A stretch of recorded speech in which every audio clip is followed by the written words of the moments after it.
तुलसी माता से जुड़ी एक कथा बहुत प्रचलित है।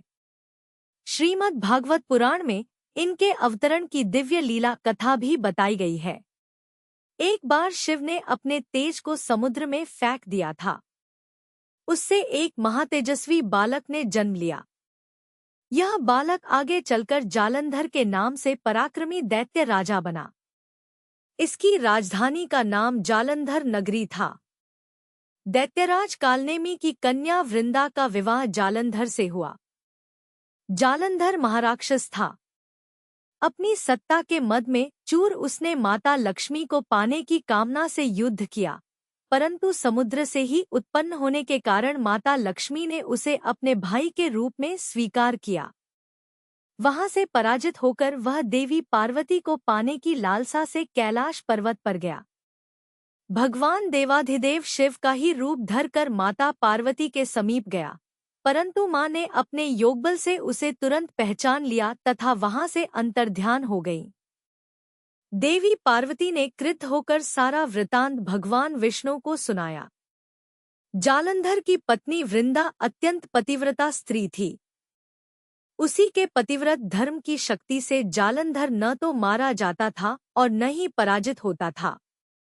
इसीलिए जालंधर का नाश करने के लिए वृंदा के पतिव्रत धर्म को भंग करना बहुत जरूरी था। इसी कारण भगवान विष्णु ऋषि का वेश धारण कर वन में जा पहुंचे, जहां वृंदा अकेली भ्रमण कर रही थी। भगवान के साथ दो मायावी राक्षस भी थे, जिन्हें देखकर वृंदा भयभीत हो गई। ऋषि ने वृंदा के सामने पल में दोनों को भस्म कर दिया।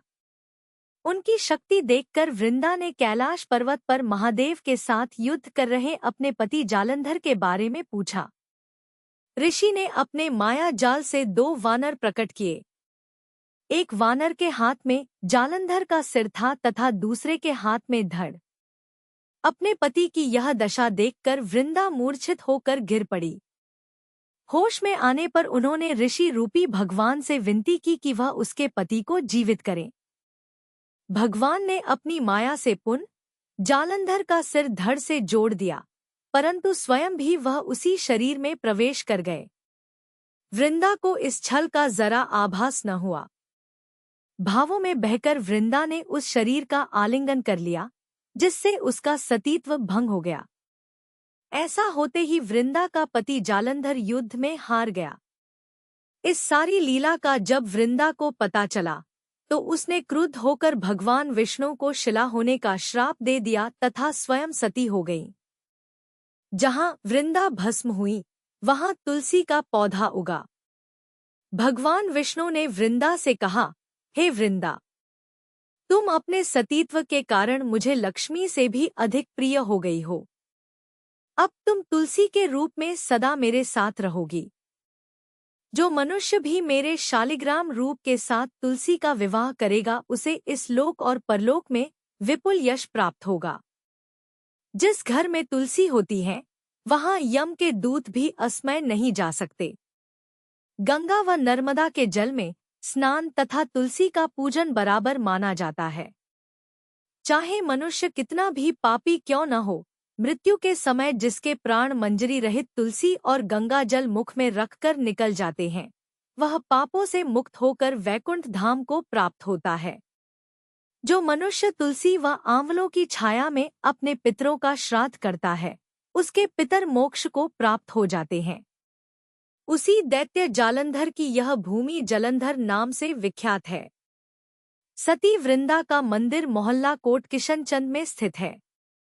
कहते हैं, इस स्थान पर एक प्राचीन गुफा थी, जो सीधी हरिद्वार तक जाती थी। सच्चे मन से 40 दिन तक सती वृंदा देवी के मंदिर में पूजा करने से सभी मनोरथ पूर्ण होते हैं। वीडियो अंत तक देखने के लिए धन्यवाद। अगर आपको वीडियो पसंद आई हो तो लाइक करें। ऐसे और वीडियो देखने के लिए चैनल को सब्सक्राइब करें। धन्यवाद।